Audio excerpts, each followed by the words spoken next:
मित्रों, सत्य क्या है? यह प्रश्न हर एक आदमी के भीतर गहरे से उठना चाहिए। अगर नहीं उठता है तो वो आदमी क्या आदमी है? क्योंकि आदमी को सत्य जानने का संभावना है। आदमी सत्य जान सकता है।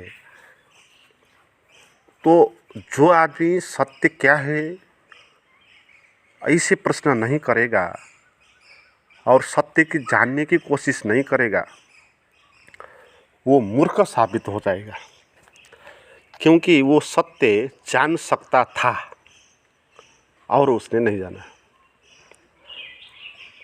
है ना। तो यह प्रश्न गहरे से उठेगा, सत्य क्या है और इसको हम कैसे जान सकते हैं। मित्रों,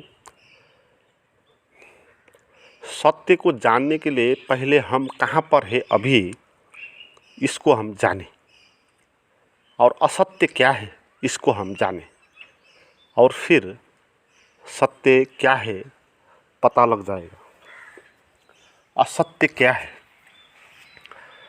जो कुछ भी अनुभव निजी होगा, व्यक्तिगत होगा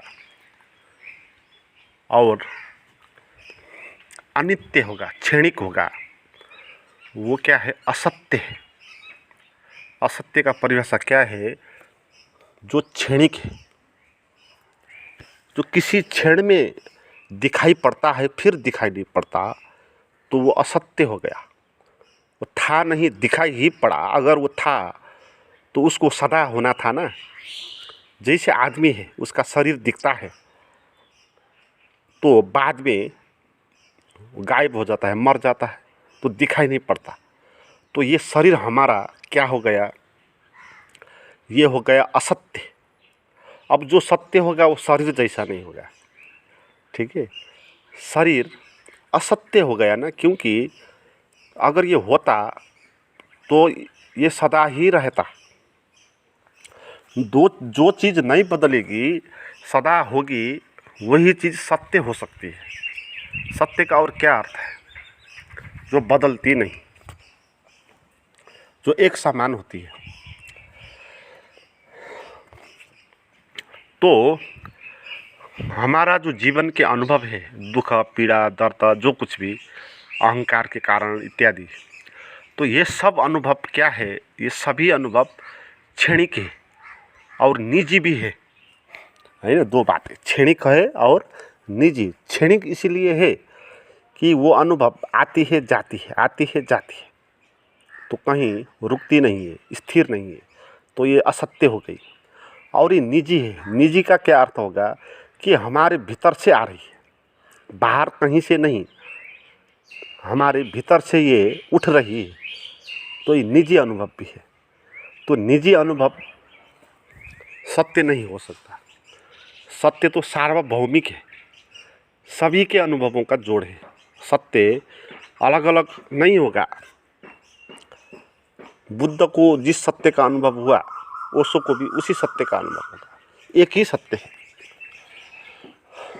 मगर जो हमारे शरीर के अंदर से निकलती हुई भाव है, डर, पीड़ा, क्रोध, आश्चर्य, कुछ भी, वो क्षणिक है और फर्क है ना। और उसी के अंदर से आती है, बाहर से नहीं आती। सत्य का अनुभव जो है वो एक किस्म से बाहर से आएगा। बोलते हैं कि अंदर से आएगा, मगर अंदर का अर्थ बाहर भी है। वो बाहर की चीज़ों का अनुभव है, क्योंकि हमारे पास जो मैं है, जो कुछ भी अनुभव है, उसी मैं के अंदर का ही अनुभव है। और जो सत्य का अनुभव है वो मैं के बाहर का अनुभव है, मैं के पार का अनुभव है। तो इसलिए हम बोल सकते हैं सत्य बाहर होता है, बाहर से आता है, ये भी बोल सकते हैं। तो हम अभी जो हैं वो एक अप्रतिकृत एक रूप है, प्रकट नहीं हुआ है, प्रकट होने की संभावना है।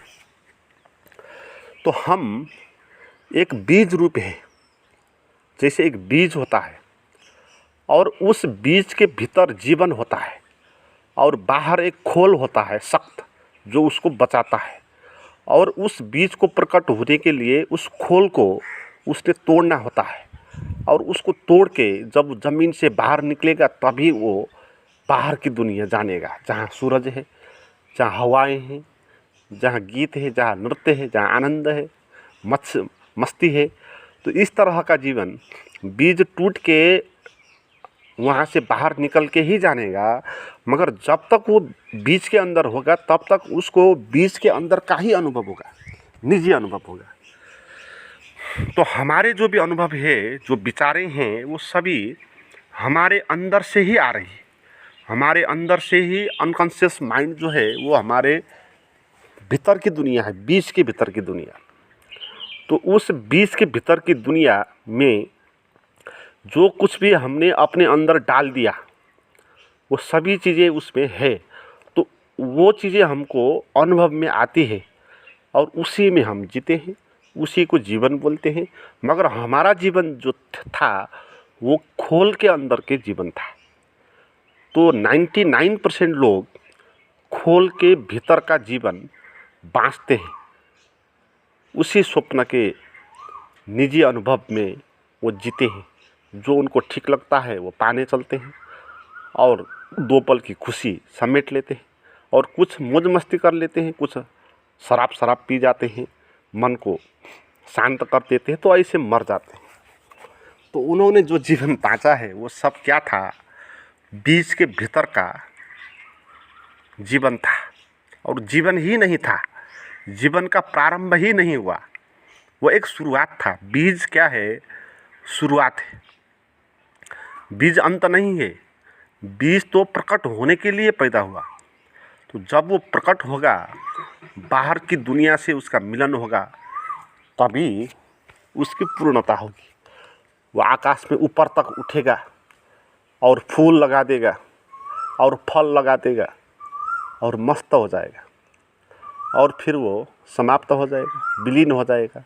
तो बीज इसी कारण पैदा हुआ था, ताकि वो एक दिन प्रकट हो जाए, उसके अंदर की मस्ती बाहर निकल आ जाए।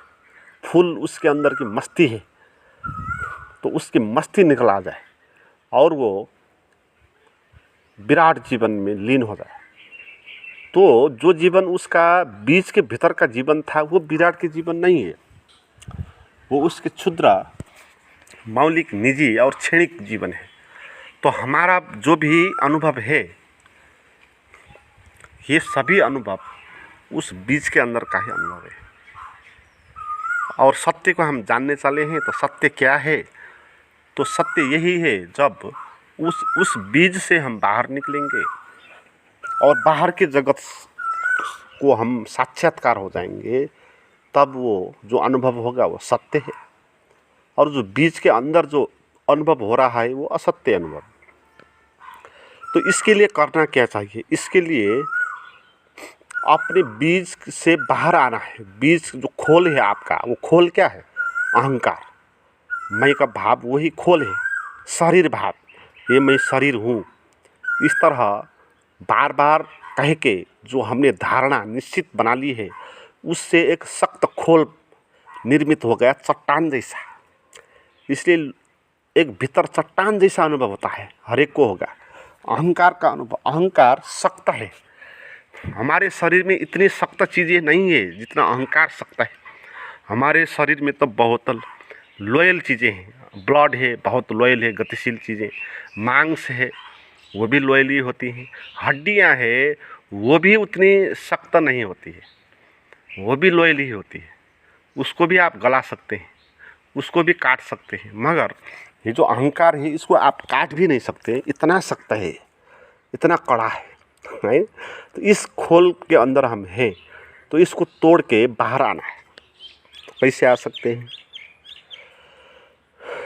इस खोल को धीरे धीरे टुटाना है कहीं एक जगह पर। जैसे अंदर का बीज कैसे बाहर आता है, वो अचानक ही पूरा खोल को तोड़ नहीं डालता, वो धीरे धीरे एक जगह पर से बाहर निकलेगा और फिर धीरे धीरे धीरे उसको खसका देगा, है ना।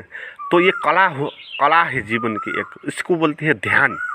तो ध्यान में आप उस अहंकार को कहीं पर छेद कर दोगे तो उस छेद से फिर आपका जीवन बाहर आएगा और उस जीवन को देखेगा जो बाहर का जीवन है ना। तो वो बाहर का जीवन सत्य है। तो उसको जानने के लिए आपको अपना अहंकार का खोल को छेद करना सीखना है। छोटा छोटा छेद, छोटा सा भी हो जाएगा, काम चल जाएगा। बहुत बड़ा छेद करना आवश्यक नहीं है ना। ऐसे भी पेड़ होते हैं जो पत्थरों को तोड़ के निकलते हैं, जैसे पीपल का पेड़ हो गया, वो इतनी सख्त चट्टानों को भी टूटा लेता है। कितनी उसके अंदर क्षमता होगी, है ना। बहुत संभावना है, मगर दिखती है मगर कोमल, है ना। तो हमारे अंदर भी ये क्षमता है, चट्टानों को तोड़ के बाहर आने की क्षमता हमारे अंदर है। अहंकार को छेद के बाहर आने की संभावना हमारे पास है। तो उस संभावना को जो बढ़ाता है उसको शास्त्रों में गुरुओं ने ध्यान बोला है। तो आप ध्यान में शांत और स्थिर बैठ के अपने अंदर को जो निजी अनुभव है, जो मैंने बोला क्षणिक है और हमारे भीतर से आता है, तो उसको जानना है पहले कि ये झूठ है, क्षणिक है, मेरा निजी अनुभव है। इस तरह उसका सच जानना है। फिर जो बाहर सख्त चट्टान जैसा अहंकार का अनुभव होगा, आपको उसको भी जानना है कि ये खोल है, ये खोल है, ये चट्टान, ये अहंकार की खोल है। तो उसको भी जानना है। और विचारों की दुनिया, और ये कैसे बनता है, ये खोल विचारों द्वारा बनता है। विचारों द्वारा, व्याख्याएं द्वारा, मान्यता के द्वारा खोल बना हुआ है। तो हमको छेद करने के लिए क्या करना चाहिए, उन विचारों और मान्यता के बीच में कहीं खाली जगह खोज के वहाँ से घुसना है। उसको बोलते हैं निर्विचार। निर्विचार होकर देखना है। वो निर्विचार ही आपका मार्ग है बाहर निकलने का। क्योंकि निर्विचार खोल का अनुभव नहीं है, खोल का भाग हिस्सा नहीं है। विचार खोल का हिस्सा है। जहाँ तक विचार चलेगा वो सब अहंकार का ही खोल होगा। मगर विचार चलना बंद हो जाएगा, निर्विचार होगा, शून्य जैसा अनुभव होगा, तो फिर क्या होगा, वो अहंकार का हिस्सा नहीं होगा, वो अहंकार से कोई भिन्न चीज़ होगा। तो निर्विचार आप कुछ क्षण के लिए हो जाएं तो फिर आपने वो आयाम चेंज कर दिया अपना। आप बाहर आ गए अहंकार से, आपने बीज से आप निकल गए और ज़मीन से आप ऊपर आ गए और आपका दर्शन सूरज से हो गया, तो प्रकटीकरण हो गया। तो इस तरह प्रकटीकरण होता है जो उसको बोलते हैं सत्य।